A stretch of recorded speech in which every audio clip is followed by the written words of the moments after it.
What's going on, everybody? It is 11:39 p.m. Tuesday, August the 17th, 2021. I never make videos this late, but I stumbled upon some things on Twitter, and I just had to get on here. It disrupted me and my wife's Netflix session. She is now in bed. I am here in the war room. We are ready to go. Let's jump straight into this.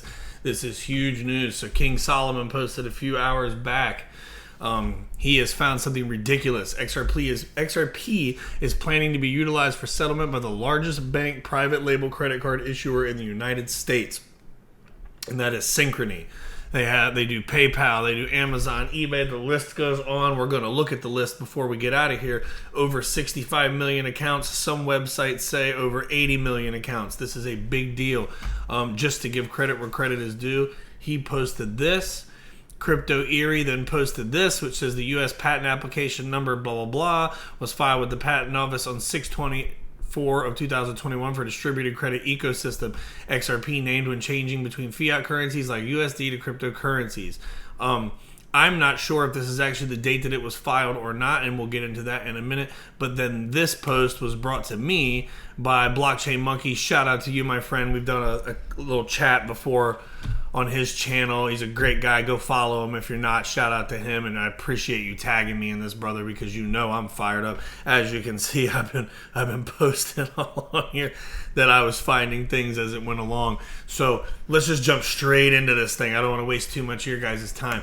This is the actual patent application full text and image database that the U.S. Patent and Trademark Office offers.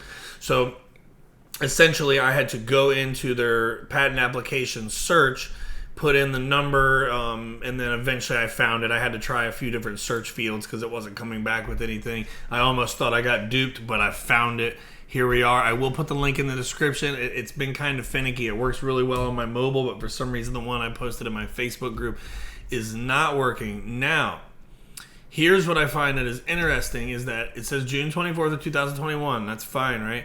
Well, the related U.S. patent documents, it has patent application number blah, blah, blah that was filed December 17th, 2019.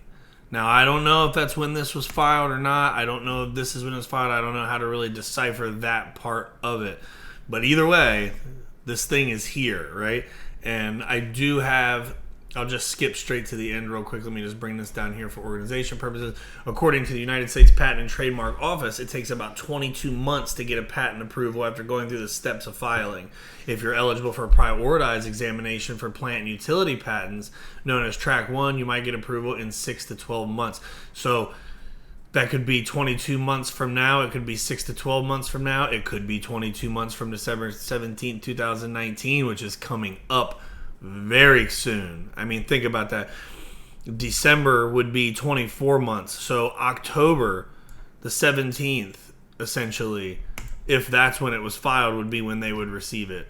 If it's the other way around, they didn't apply for the fast track or whatever it's called, who knows. But that's what we have found. So just to go into this a little bit, it's for distributed credit ecosystem. If anybody's been following this channel or XRP, you know that distributed ledger technology is what Ripple is all about. That's what XRP functions on. So here's what their abstract is and what they're trying to do. A framework is provided for an automated and distributed system, including onboarding to a network, utilizing a digital ledger, payment processing, and settlement. These are all words we're familiar with around here. And a data marketplace in which users control access to their data. The ledger is stored within a distributed architecture and includes blocks, wherein a complete copy of the ledger is stored on one or more nodes, and the ledger is capable of verifying the blocks. A credential request is provided that includes information that when received at a first node can be used to perform a credential lookup. A verified issued credential is received when the credential lookup is successful. The framework allows for generating a zero-knowledge proof using the verified issued credential and for providing the zero-knowledge proof. When the zero-knowledge proof is received at a second node, the zero-knowledge proof can be used to verify a criteria. And I have a bunch of screenshots that I did with my phone as I was reading this thing earlier. I was sitting on the couch, and it's just a lot easier than me trying to go through here and find all of it again. I read almost this whole damn thing. Anyway, They go through the description and the summary of the invention. Says, currently financial organizations do not allow merchants or consumers to have control over access to their personal data during application processing or onboarding, transactional payment processing and settlements, and in data marketplaces. This lack of control avails consumers and merchants to repetitive application processes and potential identity theft. Moreover, legacy networks are very difficult to incorporate additional services and functionalities such as regulatory audits, servicing unconnected third parties, merchants and governments, supply chains, credit securitization, and sales tax settlements. As such, it is difficult to ensure data privacy, integrity, and security for all participating parties. This process is cumbersome, and there are several opportunities to improve upon the process. As mentioned above, third parties have to submit their personal data every time an application is submitted. For example, if a merchant is applying for a particular license, the merchant has to submit all of their personal information as required in the application. Thereafter, if the merchant wants to apply for another license or a completely different application, the merchant would then have to resubmit all their personal information, thereby creating a very repetitive and tedious process that is a waste of resources and time. Moreover, the more instances a consumer or merchant submits their personal data, the more likely it becomes that they will lose control of it and avail themselves to identity theft and fraud.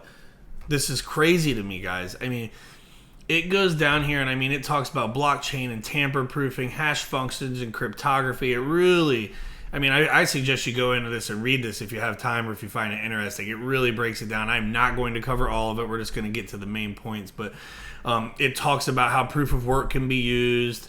You know, how it says it is very secure, but it's also energy inefficient. For an example, it could take 10 minutes or more for a block to be verified on a digital ledger. Can't happen. It's too long. It talks about proof of stake, which uses a lottery-based selection of a node, blah, blah, blah, blah, blah. Proof of elapsed time, practical Byzantine fault tolerance, proof of existence, smart contracts, zero-knowledge proofs. It even goes into where it talks about, let me see if I can find it. I don't remember where I saw it.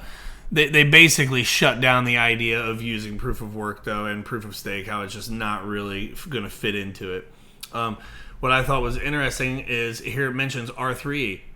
It mentions Ripple. It mentions XRP. It mentions quite a few things. And instead of scanning through this entire document, let's just jump through here. So here's the screenshots I took. I already read this whole thing to you guys. This is from the Synchrony Bank, guys, based out of Connecticut. This is crazy. This says it was filed December 17th, 2020.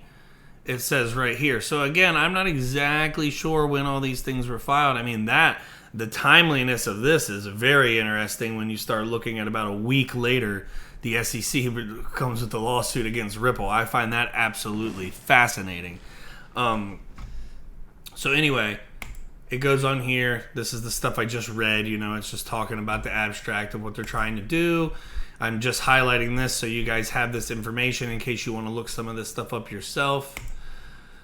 You know, here's where it says Synchrony Bank. Again, these dates are all different, so I'm not sure exactly what's going on. I don't know if these are amendments. I'm not sure. I'm really not sure. Yeah, here it goes into R3 Corda is an example of a privately permissioned distributed ledger framework designed with privacy, finality, and scalability. It says scale, but I'm just going to read that. I'm freelancing here, guys. Freestyling. The framework can facilitate transactions through smart contracts and can be a component of embodiments in the distributed credit ecosystem. The framework can run on a private blockchain. The information in the blockchain can be distributed to parties that are involved in a transaction rather than the network as a whole. The network can enable applications and services to be run across a common network so that users can deploy once and have access to the entire network. The framework can also include a legal prose and a smart contracts and not be subscribed to code as law and use existing legal systems as a fallback for any disputes. Just remember, guys, R3 XDC is the internal settlement token of that Zinfin. They are partnered, and then their first quotations, second choice for outside of XDC goes straight to XRP. That is facts. That information is widely available. Just Google some of it. I've covered it in several videos. Not going to dive too deep into that right now. This I also found was very interesting for any of you developers and coders out there. As shown in Figure 6, an embodiment of a progress of a flow over time illustrated first, an initiator, Alice, can receive data from an internal system, create a transaction, and sign the transaction. This transaction and signature can then be sent to a responder, Bob, who can then inspect and verify the transaction. The responder can then sign and commit the transaction and provide the same to be checkpointed for further inspection and verification of the transaction, which can then be committed. Alice and Bob is used very frequently, especially in the XRP circles, but I know it is in the blockchain industry at large. Alice and Bob is always used for the A to B transaction thing. I find it very interesting that this is even mentioned here. It's a little rabbit hole-ish of me, but people like DAI will certainly appreciate that. I'm sure he's going to be well aware of this and be covering this in the morning if he hasn't already. Another one that I found very interesting. It says here, an embodiment of the system can assist in settling transactions. The system can act as a bridge currency, that connects users and merchants to external payment rails. The interoperability, guys, this is what this is all about. The system can also connect to traditional payment rails like VisaNet or BankNet, or new rails, such as RippleNet, that utilize a blockchain. The following are flows that can be utilized to run a transaction, and it goes into that. A novate obligation flow can be called the facilities obtaining exchange rates between different currencies. For example, when changing between fiat currencies like USD to cryptocurrencies like XRP, Party B can request that the USD XRP exchange rate from an oracle and update the transaction. The transaction can then be signed by a notary cluster and distributed to the other parties. That would be something like Chainlink, Flare's got a built-in oracle. You know, there's tons of them out there, but... And then you get down to here, you know, it will be verified by Synchrony. And then it says here, these components can be a part of a base network, including a pool of nodes. Example of nodes include Synchrony, major U.S. credit bureaus, any participating city governments, credit agencies, banks, financial institutions, and third-party companies with financial interest. Each node can have a reasonable level of access to internals of the organization it represents. In the absence of an issuer node, a designated node can assume the role of issuer and draw from existing data sources to issue credentials. And then here at the bottom, I thought this was great. Upon receipt of a merchant application or creation of an account to apply as a merchant, a node can be dynamically instantiated on AWS on behalf of the merchant. So we got Amazon in the house. This is just all crazy to me. I'm not going to go like super deep into this. I'm too excited. I'm too tired. I got to go to bed, but it's got me. Oh, this is big stuff, guys. So here we're just going to go through alphabetical order. Here is the retail and service providers that Synchrony provides credit cards for, store cards essentially. You got 76 gas stations. I've seen them all up and down the East Coast when I'm traveling. Amco is a huge company. Adorama is a photography, video, and lighting company. I have that card. I use it frequently for my business. You got all the American mattresses, American Signature Furniture, Ashley's Furniture, BH Financing, another one that I hold myself because I buy a bunch of my photography gear and stuff there as well. Berkshire Hathaway Automotive. Who else do we got on here? Bowflex is on here. I have their interchangeable free weights. They're pretty good.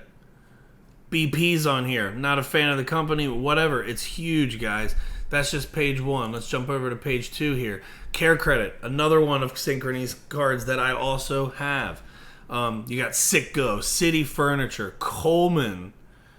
Let's see here. I haven't went through this before I made this video, so this is totally on the fly, so bear with me. You got Bobcat on here. Excuse me. You got Fanatics. My wife buys me stuff there for the Washington football team all the time. Flooring America's on here. Who else is on here? I mean, a lot of these, there's a lot of them. Generac on here. Guitar Center, we're all familiar with that. Haverty's is on here. We know who that is. Let's see. Home Advisor's on here. I mean, this is huge. Husqvarna's on here. I mean, this is such a big thing to me. I know Jiffy Lube is on here. Kawasaki's on here, guys. All of these people, Lazy Boy. Potentially, every one of these transactions could be utilizing R3 Corda, which would be using XDC and XRP, or they could just be using RippleNet for some of this stuff. LASIK's on here. LensCrafter's on here. Who else? Lithium Motors is on here. Lovesac, great company. Mako. I mean, you guys are getting the point. I'm not going to stop. I'm going to finish this. Mattress Firm, Mattress Warehouse. Who else? Meineke's on here. Midas, Michelin, Mitsubishi Electric. Well, I don't know if that's that big. Whatever. Musician's Friend. I used to use them to get all my strings and stuff years ago when I was still playing. Napa's on here. Newegg. That's what I built. Every computer I ever built has been off of Newegg. That's huge, guys. You talk about all the GPUs and stuff that get sold for all the mining and everything. That's where half of them are getting bought. It's big money. Penske, Pep Boys, Polaris, Regency, Ream, Rooms to Go. I also hold that card. That's what we got our living room set from when we moved into this house. It's a cheaper one, but whatever, man. Tons of people shop there. You got Southeastern Toyota. The Sleep Experts. I love those commercials. Snapper's on here, guys. Sleep Number. Summit. That's big for car parts. Huge for car parts. Sweetwater. I bought all my microphones and stuff there over the years. I don't have a lot of them anymore, but whatever. Suzuki's on here. I mean, guys, this is a ton of cards. I believe they make a Walmart card. I believe they're tied in with Amazon. Who else is on here? Well, Tuffy's, that's not that big, but they're everywhere, so whatever. I mean, you guys get the point. Some of these companies are absolutely huge. Yokohama, if you're into tires and stuff and rims, there you go. I mean, this is just crazy to me, guys. There's so much potential from this one thing right here. This could be huge. I do want to make sure, since I did not put it in the beginning of the video, make sure you like this video and subscribe. Hit the notification bell so you don't miss anything. I don't know if you guys saw my thumbnail of the Three Stooges where I put Jay Clayton, Bill Hinman, and Mark Berger's face on there. It was an absolutely horrendous Photoshop job, but I did it in about 5 minutes. I wasn't really worried about the quality. Check out my About section, yada, yada, yada. You guys know the drill. I'm not trying to beat this thing into the ground. And then also remember to give me a follow at True Perception 3 over here on Twitter. I'll be looking forward to seeing each and every one of you. That is going to do it for me, guys. Make sure you are paying attention, because if something like this goes through in the near future, you better strap in, because we are going to the moon, baby.